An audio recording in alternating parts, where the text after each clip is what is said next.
ക്ഷമ കേരളക്കരയെ കിടുകിട വിറപ്പിച്ചൊരു ഗുണ്ട എന്ന് വേണമെങ്കിൽ നമുക്ക് പറയാം. പല ഗുണ്ടകളും കേരളക്കരയെ കിടുകിട വിറപ്പിച്ചിട്ടുണ്ട്. ആ ഗുണ്ടകളിൽ പല ആൾക്കാരെ ഷ്യാമിന് അറിയുകയും ചെയ്യാമല്ലോ, എന്ന് പറയാൻ കഥകൾ അറിയാമല്ലോ. ഇപ്പോൾ പോൾ മുത്തൂറ്റിന്റെ വധക്കേസുമായിട്ടൊക്കെ ബന്ധപ്പെട്ട കേരളക്കരയിൽ ഒരുപാട് ചർച്ച ചെയ്യപ്പെട്ട ഒരു പേരാണ് ഓം പ്രകാശ് എന്ന് പറയുന്നത്. ഓം പ്രകാശിന്റെ കൂടെ വേറൊരു ഗുണ്ടയുടെ പേരും കൂടെ ചർച്ച ചെയ്യപ്പെട്ടിട്ടുണ്ട്, പുത്തമ്പാലം രാജേഷ്. പുത്തമ്പാലം രാജേഷ് എന്തായാലും ഈ കഥയിൽ റോളില്ല. ഈ ഓം പ്രകാശിനെ കഴിഞ്ഞ ദിവസം പിടിച്ചു. കഴിഞ്ഞ ദിവസം ഓം പ്രകാശിനെ പിടിച്ചത് കൊച്ചിയിലെ ഒരു ആഡംബര ഒരു ഹോട്ടലിൽ വെച്ചാണ് ഓം പ്രകാശിനെ പിടിച്ചത്. ഒരു കൂട്ടാളി ഷിഹാസിനെയും പിടിച്ചിട്ടുണ്ട്. എന്താണ് അവർ ചെയ്ത കുറ്റകൃത്യം ഇത്തവണ? ഈ ഓം പ്രകാശ് ജയിലിലായിരുന്നോ, പുറത്ത് പരവളിറങ്ങി നടക്കുകയായിരുന്നോ, അതേ സ്വൈര്യവിഹാരം നടത്തുകയാണോ? എന്താണ് പുള്ളി? അയാളുടെ പേരിൽ കേസുകളുണ്ട്, പുറത്താണ്. ഇത്രയും കേസുകൾ ഉണ്ടെങ്കിലും പുള്ളിക്കാരൻ പുറത്താണ്. കേസുകൾ ഓരോന്നോരോന്നായി തീർത്തുകൊണ്ടിരിക്കുകയാണ്. ഇപ്പോൾ കഴിഞ്ഞ ദിവസം ഈ മരട് പോലീസാണ് ഒരു 5 സ്റ്റാർ ഹോട്ടലിൽ നിന്ന് ഇയാളെയും ഇയാളുടെ കൂട്ടാളിയായിട്ടുള്ള ഷിഹാസിനെയും പിടിച്ചത്. ലഹരി പാർട്ടി നടക്കുന്നു എന്ന വിവരം പോലീസിന് ലഭിച്ചു. പോലീസിന് ലഭിച്ച പ്രകാരം പോലീസ് ഈ ഹോട്ടലിലെത്തിയപ്പോൾ 2 റൂമിലാണ്. ഒരു റൂമിൽ ഓം പ്രകാശ്, അടുത്ത റൂമിൽ ഷിഹാസിന്റെ റൂമിൽ നിന്ന് കൊക്കൈന് സമാനമായിട്ടുള്ള വസ്തു പിടിച്ചിട്ടുണ്ട്. അത് പരിശോധനയ്ക്ക് വേണ്ടി പോലീസ് ഈ ലഹരി പാർട്ടി നടക്കുന്നു എന്ന് പറയുമ്പോൾ ഒറ്റക്കൊടുത്ത് നടന്മാരെത്തിയിരുന്നു. നടന്മാരും നടിമാരും എത്തിയിരുന്നു. സിനിമാ ബന്ധമുണ്ട്, അറിയോ? ഓം പ്രകാശിന് നടനാണ് കാര്യമായിട്ട്. പകരം എന്ന് പറഞ്ഞ സിനിമയിൽ നിരഞ്ജൻ എന്ന് പറയുന്ന ജേർണലിസ്റ്റ് ആയിട്ട് അഭിനയിച്ചിട്ടുണ്ട് ഓം പ്രകാശ്. ഓം പ്രകാശ് ഈ അപ്രാണി കൃഷ്ണകുമാർ എന്ന് പറഞ്ഞ ഒരു കേസുണ്ടായിരുന്നു. അപ്രാണി കൃഷ്ണകുമാറിനെ കൊന്ന കേസ്. അപ്രാണി കൃഷ്ണകുമാർ എന്നുള്ള പേരിട്ട് അയാളെ വിളിക്കാറുള്ളത്. അതും ഒരു ക്രൈം കേസിലൊക്കെ ഉൾപ്പെട്ട ഒരാളാണ്. ഗുണ്ടയെന്നല്ല, ക്രൈം കേസിൽ ഉൾപ്പെട്ട വളർന്നു വന്നിരുന്ന ഒരാള്. ആ കേസിന് ശേഷം ഈ ഓം പ്രകാശ് രംഗത്തില്ലാതെ ആ കേസിലെ ജയിൽ ശിക്ഷ കഴിഞ്ഞ് ഇറങ്ങിയ ശേഷം പിന്നീട് ഓം പ്രകാശ് കളത്തിലില്ല. ആ കളത്തിലില്ലാത്ത ഓം പ്രകാശിനെ പിന്നീട് നമ്മൾ കാണുന്നത് ഈ നിതിനെ ആക്രമിച്ച കേസിലാണ്. നമ്മുടെ പാറ്റൂര് പേട്ട പോലീസ് സ്റ്റേഷന്റെ പരിധിയിൽ പാറ്റൂര് പുലർച്ചെ 3:30 ഇന്നോവ ഇട്ട് കാർ തടഞ്ഞു ഒരു റിയൽ എസ്റ്റേറ്റ് മുതലാളിയുടെ. കൊട്ടേഷനാണ്. പുള്ളിക്ക് കൊട്ടേഷൻ കൊടുക്കുന്ന ആൾക്കാർക്ക് അനുസരിച്ച് പുള്ളി DYFI കാരനാണ്, SFI കാരനാണ്. അതിലൂടെ വന്നിട്ടാണ് ക്രിമിനൽ ഇതിൽ പശ്ചാത്തലത്തിലേക്ക് വന്നത്. ഈ പാർട്ടിപരമായിട്ട് എന്തെങ്കിലും ഇതുണ്ടോ? SNDPയുടെ ജില്ലാ ട്രഷററായിരുന്നു അദ്ദേഹം. SNDPയുടെ ജില്ലാ ട്രഷറായിരുന്നു ഓം പ്രകാശ്. ഈ ഓം പ്രകാശിന്റെ കല്യാണത്തിന് എനിക്ക് തോന്നുന്നു 3 ആഴ്ച, കല്യാണം കഴിഞ്ഞ് 3ാമത്തെ ആഴ്ചയാണ് പോൾ മുത്തൂറ്റ് വധക്കേസ് ഉണ്ടാകുന്നത്. ഈ പോളും ഓം പ്രകാശും സുഹൃത്തുക്കളായിരുന്നു. പോളും ഓം പ്രകാശും അടുത്ത സുഹൃത്തുക്കളായിരുന്നു. പിന്നെ ഇദ്ദേഹത്തിന്റെ പേരിലേക്ക് ഇത് വരുന്നത്. ഈ ഓം പ്രകാശ് തുടങ്ങുന്ന എവിടെ നിന്ന് അറിയാമോ? യൂണിവേഴ്സിറ്റി കോളേജിന്റെ ഫ്രണ്ടിലിട്ട് ഒരു കോൺഗ്രസ് നേതാവിനെ വെട്ടിയാണ് ഓം പ്രകാശ് കളി തുടങ്ങുന്നത്. അവിടെ നിന്ന് ഇങ്ങോട്ട് മൊത്തം ഈ പറയുന്ന കൊട്ടേഷൻ, ഗുണ്ടാ പരിപാടികളും ഏറ്റുമുട്ടലുകളും ഒക്കെ ആയിരുന്നു. ഓം പ്രകാശിന്റെ ഒരു പ്രത്യേകത, ഓം പ്രകാശ് ഓർത്തു വെക്കും. പകയുള്ള പാമ്പാണ്. പകയുണ്ട്. മൂർഖനാണ്. പക ഇങ്ങനെ മനസ്സിൽ വെച്ചിരിക്കും. കണക്ക് എപ്പോഴായാലും ഓം പ്രകാശ് തീർക്കും. ഇങ്ങോട്ട് എന്തെങ്കിലും കിട്ടിയിട്ടുണ്ടെങ്കിൽ അങ്ങോട്ട് ഓം പ്രകാശ് ജയിൽവാസം അനുഭവിച്ചിട്ടില്ലേ? ഇതിനൊന്നും ഉണ്ട്. ഒരുപാട് കാലം ഉണ്ടായിരുന്നു. അതിന്റെ കാലമൊക്കെട്ടൊക്കെ എടുത്തു കഴിഞ്ഞാൽ ഓർക്കാൻ എനിക്ക് ഓർമ്മ കിട്ടുന്നില്ല. ഒരുപാട് കാലം പുള്ളി ജയിലിലൊക്കെ കിടന്നിട്ട് ഇറങ്ങിയതാണ്. കേസുകൾ ഓരോന്നായിട്ട് തീർത്തുകൊണ്ടിരിക്കുകയാണ്. നിതിനെ വെട്ടുന്നത് 3:30 ഇന്നോവ ഇട്ട് തടഞ്ഞു. നിതിൻ എന്ന് പറയുന്ന ഇവിടുത്തെ ഒരു റിയൽ എസ്റ്റേറ്റുകാരനെ, അവനിത്തിരി പ്രശ്നക്കാരനാണ്. അവനൊരു വീട്ടിൽ പോയി പ്രശ്നം ഉണ്ടാക്കി. കണ്ണേറ്റുമുക്കിൽ ഒരു വീട്ടിൽ പോയിട്ട് അവൻ അവിടുത്തെ വേറൊരു റിയൽ എസ്റ്റേറ്റ് മുതലാളിയുമായിട്ടുള്ള ആരിഫും ആസിഫും ഇവരുടെ 2 പേരുടെയും കൂടെ വാടക വീട്ടിൽ പോയി ഇവൻ അടിയുണ്ടാക്കി. അതിന്റെ തലേ ദിവസം ആരിഫും ആസിഫും ചേർന്ന് ഇയാൾക്ക് ഓം പ്രകാശിന് കൊട്ടേഷൻ കൊടുത്തു.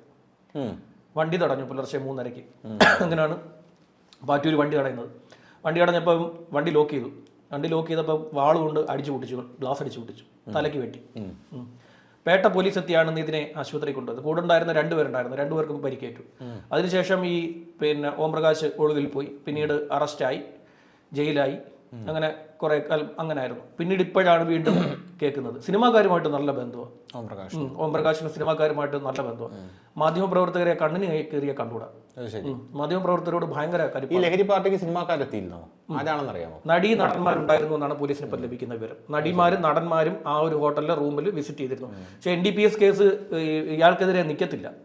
കാര്യം ഇയാളുടെ റൂമിൽ നല്ല പിടിച്ചിരിക്കുന്നത്, ഓംപ്രകാശിന്റെ റൂമിൽ നല്ല, ആ കൂടെയുള്ള ഷിഹാസിന്റെ റൂമിൽ നിന്നാണ് ഈ കൊക്കൈൻ സമാനമായിട്ടുള്ള വസ്തു പിടിച്ചിരിക്കുന്നത്. അളവിൽ കൂടുതൽ മദ്യം അവിടെ ഉണ്ടായിരുന്നു. അളവിൽ കൂടുതൽ മദ്യം എന്ന് പറയുമ്പോൾ എങ്ങനെയാണ്? ഒരു മനുഷ്യന് 3 ലിറ്ററേ സൂക്ഷിക്കാൻ പാടുള്ളൂ. 3 ലിറ്ററാണ്. 3 ലിറ്റർ മദ്യമേ സൂക്ഷിക്കാൻ പാടുള്ളൂ. അതിൽ കൂടുതൽ സൂക്ഷിക്കുകയാണെങ്കിൽ എക്സൈസ് അബ്കാരി നിയമപ്രകാരം നമുക്കെതിരെ കേസ് വരും. പിന്നെ കൊക്കൈനൊക്കെ കൊക്കൈൻ, MDMA, കഞ്ചാവൊക്കെ ഉപയോഗിക്കാൻ NDPS കേസാണ്. NDPS എടുക്കും. NDPS എടുത്ത് ജാമ്യമില്ല വകുപ്പ്. ഇപ്പൊ അത് അകത്ത് പോകും. ഇപ്പൊ ഇയാളെ കസ്റ്റഡിയിലെടുത്ത്. കഞ്ചാവ് നമ്മൾ ഉപയോഗിക്കുമ്പോഴേ ഇത്ര ഗ്രാമിന് താഴെയാണെങ്കിൽ അത് സ്റ്റേഷൻ ജാമ്യത്തിൽ വിട്ടയക്കാം, അങ്ങനെ എന്തോ നിയമം ഉണ്ട്. അളവിൽ കുറവാണെങ്കിൽ പിന്നെ വിടും. പക്ഷെ അത് എക്സൈസ് അത് ചെയ്യത്തില്ല. നേരത്തെ ഇരിക്കുന്നതും കൂടെ എടുത്ത് വെച്ചു കൊടുക്കും. എല്ലാം കൂടെ എടുത്ത് പണ്ടേ വെച്ചു കൊടുക്കും. അങ്ങനെ ഇറക്കി വിടത്തില്ല. എക്സൈസിന്റെ കൈ കിട്ടി എക്സൈസ് എന്ത് വെച്ചാൽ അവരുടെ കയ്യിൽ ഈ സാധനം ഇരിപ്പുണ്ട്. അവരുടെ കയ്യിൽ ഈ സാധനം ഇഷ്ടം പോലെ ഇരിപ്പുണ്ട്. അവിടെ പിടിച്ച സാധനങ്ങൾ ഇരിപ്പുണ്ട്. അതെടുത്ത് വെച്ച് കൂടുതൽ കയറ്റിയും വെച്ച് കൊടുക്കും. അതോടെ എടുത്ത് വെച്ച് കൊടുക്കുന്നതോടുകൂടി ജാമ്യം കിട്ടത്തില്ല. അങ്ങനെയുള്ള പരിപാടി അവർ കാണിക്കാറുണ്ട്. അപ്പോൾ ഈ ഓംപ്രകാശിനെ കുറിച്ച് പറയുമ്പോൾ ഓംപ്രകാശ് നമ്മുടെ ശ്രദ്ധയിൽ വരുന്നത് പോൾ മുത്തൂറ്റിന്റെ കേസോട് കൂടിയാണ് നമ്മുടെ ശ്രദ്ധയിൽ. പിന്നീട് ഇങ്ങോട്ട് ഓംപ്രകാശിന്റെ കഥകൾ പലരും ചകഞ്ഞ് പോയി.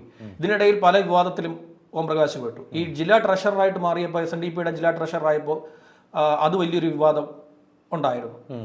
ഈ ഒരു ഗുണ്ടയെ SNDPയുടെ വലിയ നേതൃസ്ഥാനത്തേക്ക് കൊണ്ടുവന്നെന്ന്. ഓംപ്രകാശിന്റെ ലൈഫ് പഠിച്ചു കഴിഞ്ഞാൽ ഒരു സിനിമയുടെ സ്ക്രിപ്റ്റ് എഴുതാനുള്ള സാധനമുണ്ട്. ഈ ഓംപ്രകാശിന്റെ ഞാൻ പറഞ്ഞില്ലേ, കല്യാണം കഴിഞ്ഞ് 3ാമത്തെ ആഴ്ചയാണ് ഈ കേസ് ഉണ്ടാവുന്നത്. ഇതിനുശേഷം ഈ ഭാര്യയും കൊണ്ട് ഇയാൾക്ക് എങ്ങും പോകാൻ പറ്റാതെ. അതാണ് മീഡിയക്കാരോട് ഇയാൾക്ക് ഇത്ര പക. മാധ്യമങ്ങൾ ഇയാളുടെ ഉള്ളതും ഇല്ലാത്തതുമായ കഥകൾ മൊത്തം വിളിച്ചു പറഞ്ഞു. ഉള്ളതും ഇല്ലാത്തതുമായിട്ടുള്ള കഥകൾ, പല പല കഥകൾ നമ്മുടെ ഭാവനയിൽ നിന്ന് വരുമല്ലോ. ചില മാധ്യമ പ്രവർത്തകർക്ക് നല്ല ഭാവനയാണ്. അവർ ഈ ഭാവനയും കൂടെ ചേർത്ത് വെച്ച് കഥകൾ ഉണ്ടാക്കി. അതോടുകൂടി ഇയാൾക്ക് പിന്നെ ഈ ഒരു ക്രിമിനലിനെ നമ്മളങ്ങ് പൂർണ്ണമായിട്ടും ക്രിമിനലാക്കുന്ന ഒരു സ്വഭാവം ചില മാധ്യമ പ്രവർത്തകർക്കുണ്ട്. മാധ്യമ പ്രവർത്തകരുടെ കടയിൽ കൂടുതൽ പോലീസുകാർക്കും ഉണ്ട്, മാധ്യമ പ്രവർത്തകർക്കും ഉണ്ട്. അവർ എന്ത് ചെയ്യുന്ന വെച്ച് കഴിഞ്ഞാൽ എഴുതി അങ്ങ് നശിപ്പിക്കും. പിന്നെ ഇയാളെന്ന് വെച്ച് കഴിഞ്ഞാൽ വലിയ കുഴപ്പക്കാരനായിട്ട് മാറും. ഞാൻ മനസ്സിലാക്കിയെടുത്തോളം ഇയാൾ അത്ര ഈ എന്താ പറയാ നേരെ നേരെ പോകുന്നുള്ള ഒരു രീതി ഉണ്ട് ഓംപ്രകാശിന്. നേരിട്ട് അടിക്കാനേ നിൽക്കത്തുള്ളൂ. അല്ല, എനിക്ക് അതിനൊക്കെ കഥകളെ കുറിച്ച് അറിയാം. ഞാൻ ഈ കഥകളൊക്കെ ശ്രദ്ധിക്കാറുണ്ട്. അതുകൊണ്ടാണ് ഞാൻ പറഞ്ഞത് SNDPയുടെ ട്രഷറാണ് ഇയാളെന്നൊക്കെ. നേരിട്ട് അടിക്കാനേ നിൽക്കത്തുള്ളൂ ഓംപ്രകാശ്. അതുപോലെ പുറകിൽ നിന്ന് കുത്തുക, പിന്നിൽ നിന്ന് പണിയാന്നുള്ള പരിപാടിയൊന്നും ഓംപ്രകാശിനില്ല. ഓംപ്രകാശ് നേരെ വന്ന് ചെയ്യുന്ന പണിയിൽ ഒരു സത്യം. ഈ ഉദയകുമാർ ആയാലും കാലുവെട്ടായാലും അതിലൊരു സത്യം ഉണ്ടെന്ന് വിശ്വസിക്കുന്ന ഒരു പിഞ്ചു കുഞ്ഞാണ്. അല്ല, അതിന്റെ ഒരു പ്രത്യേകത അറിയാമോ? ഫോർട്ട് പോലീസ് സ്റ്റേഷനിൽ ഉദയകുമാർ വധക്കേസ് അറിയാമോ? ഫോർട്ട് പോലീസ് സ്റ്റേഷനിൽ ഉദയകുമാർ എന്ന് പറഞ്ഞ ഒരാളെ പോലീസുകാർ ഉരുട്ടിക്കൊന്നു. അന്ന് ഏറ്റവും കൂടുതൽ ഈ ഉദയകുമാറിന് വേണ്ടി ഇറങ്ങി തിരിച്ച ഈ ഓംപ്രകാശ്. അത് ഫോർട്ട് പോലീസ് സ്റ്റേഷൻ നാട്ടുകാർ വളഞ്ഞു വിറപ്പിച്ചു. ആ ഒരു കേസ് ഏറ്റവും കൂടുതൽ എനിക്ക് തോന്നുന്നു അന്നാണ് ഉരുട്ടിക്കൊല നമ്മൾ ആദ്യമായിട്ട് കേൾക്കുന്നത്. വലിയ ഒരു സ്കെയിലിൽ കേൾക്കുന്നത് ഈ ഉരുട്ടിക്കൊല. ഞാനന്ന് വായിച്ചിട്ടുണ്ട്. വധശിക്ഷ എല്ലാവർക്കും. അതെ അതെ അതെ, 3 പോലീസുകാർക്കും വധശിക്ഷ. അത് എന്തോ രീതിയാ ചെയ്യുന്നത്. ഞാൻ ഈ ഉരുട്ടിക്കൊല എന്നാദ്യം കേട്ടപ്പോൾ എനിക്ക് മനസ്സിലായി എന്താ സംഭവം. ഞാൻ വളരെ ഇതായിരുന്നു. അപ്പോൾ പിന്നീടാണ് മനസ്സിലാക്കുന്നത് ഒരാളെ കിടത്തിയിട്ട് ലാത്തി എടുത്ത് വെച്ചിട്ട് അയാളുടെ ദേഹത്തൂടെ ഉരുട്ടി മാംസങ്ങൾ മുഴുവൻ ചതച്ച് എല്ലുമായിട്ട് മാംസം ചതച്ച് പൊടിച്ച് കേൾക്കുമ്പോ തന്നെ നമുക്ക്. പക്ഷെ ഇപ്പൊ അങ്ങനത്തെ മുറകളൊക്കെ ഉണ്ടോ? ഇപ്പൊ നടക്കത്തില്ല, പേടിയാ പോലീസിന്. ഇപ്പൊ അന്ന് പറഞ്ഞൊരു ഡയലോഗ് ഉണ്ടല്ലോ, ഒരു പോലീസുകാരന്റെ ജീവിതം പകുതി ഒരു കാല് ജയിലിന്റെ പുറത്തും ഒരു കാല് ജയിലിന്റെ അകത്താണെന്ന് പറയില്ലേ. ഏത് നിമിഷം വേണമെങ്കിലും ഒരു പോലീസുകാരൻ ജയിലിനകത്താണ്. അതുകൊണ്ട് പോലീസുകാരെ ഇപ്പോ എന്താ പറയാ, വലിയ രീതിയിലൊരു റിസ്ക് ഒന്നും ഒരു കാര്യത്തിലും എടുക്കാറില്ല. ഇപ്പൊ അവർക്ക് അറിയാവുന്ന കാര്യമാണെങ്കിൽ പോലും അവര് കണ്ടില്ലെന്ന് അടിക്കും. അപ്പുറത്തുള്ള ആളുകൂടെ പ്രതികരിക്കട്ടെ, അല്ലെങ്കിൽ മോളിൽ നിന്ന് വിളി വരട്ടെ. ഹേർട്ടിനൊക്കെ പ്രോബ്ലം ഉള്ളവരാണെങ്കിൽ കൊണ്ടുപോകത്തില്ല. ഇപ്പം പേടിയാ പോലീസിന്. നിങ്ങളങ്ങ് വരാൻ പറയും സ്റ്റേഷനിലോട്ട്. അല്ലെങ്കിൽ തന്നെ ഇങ്ങനെ വരുമ്പോൾ ഇങ്ങനെ ഹേർട്ടിനൊക്കെ പ്രോബ്ലം ഉള്ളവർ വരുവാണെങ്കിൽ, പ്രതിയായിട്ട് വരുവാണെങ്കിൽ വാർഡ് മെമ്പറെ കൂടെ വിളിച്ചു വരുത്തും.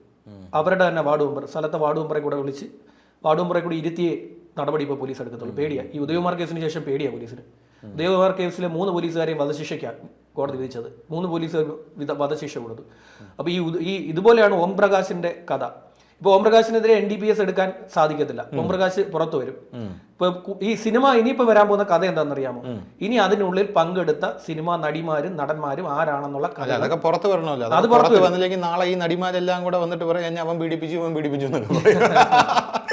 സീരിയസ്ലി. അത് ഞാൻ പറയട്ടെ, ഇവിടെ എല്ലാവർക്കും അഭിമാനം ഉണ്ടല്ലോ. അപ്പൊ ഈ നടിമാരൊക്കെ നാളെ ഇനി പുറത്ത് വന്നിട്ട് എന്നെ അവൻ പീഡിപ്പിച്ചു അവിടെ കയറി പിടിച്ചു ഇവിടെ കയറി പിടിച്ചു എന്ന് പറയാതിരിക്കണമെങ്കിൽ ആ നടിമാരുടെ വിവരങ്ങൾ പുറത്ത് വരട്ടെ. ഒരുപാട് നടിമാർക്ക് ഈ പറയുന്ന ഈ ഡ്രഗ് ഡീലുണ്ട്. ഇത് ഒരുപാട് നടിമാരുണ്ട്, ഒരുപാട് നടിമാർക്ക് ഈ പറയുന്ന എമ്മിന്റെ ഉപയോഗമുണ്ട്. നടന്മാർക്കും ഉണ്ട്, നടിമാർക്കും ഉണ്ട്. ഈ നടിമാരിലേക്ക് ഒക്കെ വ്യാപകമായിട്ട് ഇപ്പൊ ഇത് എവിടെ ഉണ്ടെങ്കിലും ഇവർ തേടി അങ്ങ് ചെല്ലുക, ഈ സാധനം തേടി അങ്ങ് ചെല്ലുക. ഈ സാധനം തേടി ചെല്ലുക. അതിപ്പോ മിക്കവാറും ഇപ്പൊ ഈ വലിയ വലിയ ഹോട്ടലുകളാകുമ്പോഴത്തേക്ക് പരിശോധന നടക്കത്തില്ലെന്നേ. പോലീസ് ഒന്ന് കയറാൻ മടിക്കും, എക്സൈസ് ഒന്ന് കയറാൻ മടിക്കും. തുക്കട ലോഡ്ജുകളൊക്കെ ആണെങ്കിലേ ഉള്ളൂ ചവിട്ടിപ്പൊളിച്ചകത്ത് എന്ന് പരിശോധിക്കുന്നത്. ഈ വലിയ വലിയ ഹോട്ടലുകളിലൊക്കെ പോയി തൊടാൻ നിന്ന് കഴിഞ്ഞാൽ ഈ തൊടുന്ന ഉദ്യോഗസ്ഥൻ ചിലപ്പോൾ അവിടെ ഇരിക്കണമെന്ന് നിർബന്ധമൊന്നുമില്ല. ഇവിടെ ഇരിക്കുന്ന ഉദ്യോഗസ്ഥൻ രാവിലെ എണീക്കുമ്പോൾ ഉപ്പളയിലിരിക്കും കാസർഗോഡ്. അല്ല, ഇവരൊക്കെതിരെ ഇപ്പോ കേസ് എടുത്തിരിക്കുന്നത് ഏത് വകുപ്പ് പ്രകാരമാണ്? അതെ, narcotic drugs and psychotrophic substance act പ്രകാരമാണ് കേസ് എടുത്തിരിക്കുന്നത്. അപ്പൊ ഓംപ്രകാശ് ഊരിപ്പോരും എന്നാണ് തോന്നുന്നത് അല്ലേ? കരുതൽ കസ്റ്റഡിയിലാണ് ഇയാൾ ആദ്യം എടുത്തത്. അതിനുശേഷമാണ് മരട് പോലീസ് സ്റ്റേഷനിൽ എത്തിച്ച് ചോദ്യം ചെയ്തത്. അതിനുശേഷം ഹോട്ടലിൽ എത്തിച്ച് വിവരങ്ങൾ തേടി. പിന്നെ കൊല്ലം സ്വദേശി ഇയാൾ ഷിഹാസ് കൊല്ലം സ്വദേശിയാണ്. ഹോട്ടലിലുണ്ടായിരുന്ന സമയത്ത് സിനിമാ താരങ്ങളും വന്നു. ഇവരുമായി ഓംപ്രകാശിന് ബന്ധമുണ്ടോ എന്ന് പോലീസ് ഇപ്പൊ പരിശോധിച്ച് വരികയാണെന്ന് റിപ്പോർട്ട്. സിനിമാ താരങ്ങൾ ഉണ്ടായിരുന്നു എന്നാണ് പോലീസ് പറയുന്നത്. സിനിമാ താരങ്ങൾ അവിടെ ഉണ്ടായിരുന്നു, വിസിറ്റ് ചെയ്തിട്ടുണ്ട്. നടീ നടന്മാർ അവിടെ വിസിറ്റ് ചെയ്തിട്ടുണ്ട് ഓംപ്രകാശിനെ. പക്ഷെ ഓംപ്രകാശ് ഇങ്ങനെ ഒരു ഡീലിൽ നിൽക്കുമോ എന്നുള്ളത് സംശയമാണ്. ഇങ്ങനെ ഈ ലഹരി ആൾ ഉപയോഗിക്കുമോ എന്ന് എനിക്ക് സംശയമുണ്ട്. അങ്ങനെയുള്ള പരിപാടികൾ ആളുടെ കയ്യിലുണ്ടോ എന്ന് സംശയമുണ്ട്. പക്ഷെ ഇങ്ങനെയുള്ള ഈ ഡീൽ നടത്തുമെന്ന് സംശയം. പക്ഷേ ഇയാൾക്ക് ഭയങ്കര ക്രേസാ അഭിനയത്തോട്. ഈ നടീനടന്മാരൊക്കെ ചെന്ന് ഇത് ചോദിച്ചാൽ വേണമെങ്കിൽ എവിടെന്നെങ്കിലും ഒപ്പിച്ചു കൊടുത്തോന്നായിരിക്കും ചിലപ്പോൾ. എവിടെന്നെങ്കിലുമൊക്കെ മറിച്ച് ഞാൻ പറഞ്ഞില്ല, ഒരു സിനിമയിൽ അഭിനയിച്ചിട്ടുണ്ട് ആള്. പല ആൾക്കാരും ഈ സിനിമയിൽ എത്താനായിട്ട് മോഹിച്ച് വഴിമാറി ഗുണ്ടകളൊക്കെ ആയി പോകുന്നതാണല്ലോ. നമ്മൾ ബെസ്റ്റ് ആക്ടർ സിനിമ കണ്ടിട്ടില്ലേ മമ്മൂട്ടിയുടെ? അതുപോലെയൊക്കെ ആവുന്നതായിരിക്കാം സിനിമയിൽ അഭിനയിക്കാം. നമ്മുടെ ഋഷിരാജ് സിംഗിനില്ലേ ക്രേസ്, ടോമിൻ തച്ചങ്കരിക്കില്ലേ? ടോമിൻ തച്ചങ്കരി ആളാണ്, ഭയങ്കര ഇതല്ലേ നമ്മള് അത്. അങ്ങനല്ലേ മറ്റേ ഈ കേസിനകത്ത് പിന്നെ ഇവര് ജസ്നെ ഉണ്ടെന്നൊക്കെ പറഞ്ഞത്. ആരും മൈൻഡ് ചെയ്യുന്നില്ല തച്ചങ്കരിയെ. എന്നാ പിന്നെ ജസ്നെ ഞാൻ കണ്ടുപിടിച്ചത്. തച്ചങ്കരി യഥാർത്ഥത്തിൽ പോലീസായിട്ട് വർക്ക് ചെയ്യുന്നതിനെക്കാട്ടിലും കൂടുതൽ നേരം തച്ചങ്കരി പാട്ട് പാടാനും ഡാൻസ് കളിക്കാനും അതെ, സിനിമാ ഡീലാ മൊത്തം പുള്ളിക്ക്. അതെ.